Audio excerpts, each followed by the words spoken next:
Hello everyone, I'm Rob Watson, the module leader for TECH1002 social media innovation. And what I'm going to do in this short video is just run through some of the key topics that we'll cover in the second lecture, which is about taking the ideas further forward that we discussed in the first lecture about Marshall McLuhan and the idea of the global village. So I've made the PowerPoint presentations. I've got lots of video clips and images and things like that in the PowerPoint. But as ever, I don't share the PowerPoint presentations because I want you to be reading the lecture notes which they're based on. So there's a written text document with the links to any media material that we show in the lecture itself. And you can download this as a PDF from the module wiki page on the DMU Commons wiki, which is at wiki.our.dmu.ac.uk, and just search for the TECH1002 page or follow the links through to the modules that are in the media design production section. So we discussed last week the idea of kind of how mediation is a central concept for our understanding of our place in the world, how we act. You know, this idea of kind of media extends our sense of who we are and what we can do. We use language as a form of media, and it encapsulates our thinking, and it can structure our thinking, so it makes it into something which is linear and something which is kind of laid out sequentially rather than maybe a kind of abstract or kind of jumble of different types of concepts. So this week what we want to look at in a bit more detail is the way, and I'm going to use some examples with this in terms of popular culture.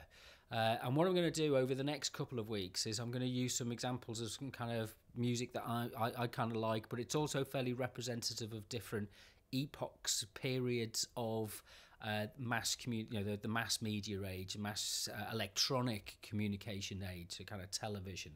And we're going to start off in the 1960s, and McLuhan was particularly kind of a celebrity intellectual in the 1960s. But that was aligned with there's things like the Beatles, the Rolling Stones, a kind of explosion of pop music and youth culture and consumerism, and kind of there was the baby boom generation hit, and it kind of really redefined the structure of society and sociability. And one of the groups that was kind of very, very influential at this period was the Velvet Underground, and they were closely associated in their initial stage with the pop artist Andy Warhol. So what we'll do is we'll look at how art, if you like, broke new ground in terms of contemporary popular culture, you know, kind of up until really bands like the Velvet Underground, which were not very widely known or very popular, but were incredibly influential. It wasn't really seen as, pop music wasn't really seen as an artistic application, creative practice. It was really rather seen as kind of disposable, kind of bubblegum pop and kind of 3-minute songs that were played on the radio but were never kind of heard of again. And there was a kind of a different sensibility in terms of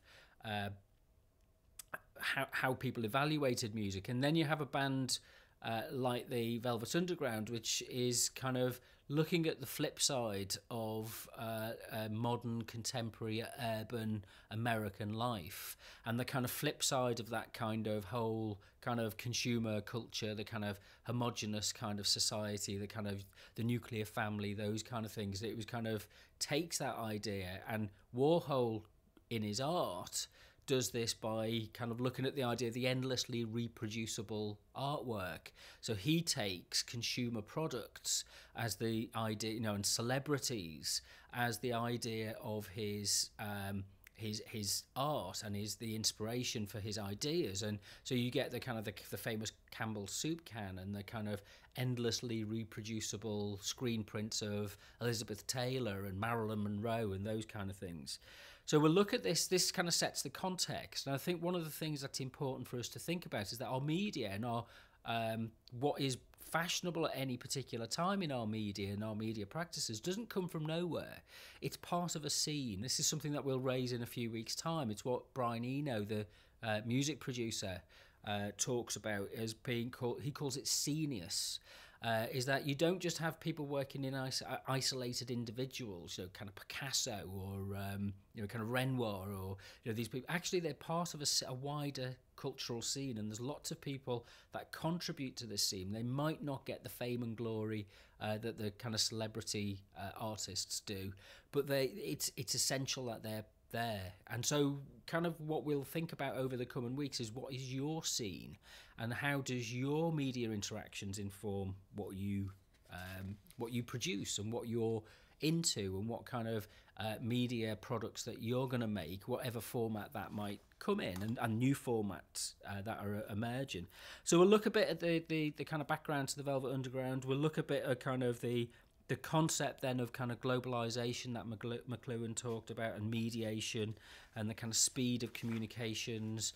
And then we'll look at an example of the thing that kind of Warhol was famous for when he was working with the Velvet Underground. He wasn't a music producer, but he kind of, we might call it now, an art director, if you like. And he influenced and shaped the way that they did the live performances, which kind of now we take for granted, and we go to concerts and there's many millions of pounds spent on lasers and video productions and big huge screens, and it's very theatrical now.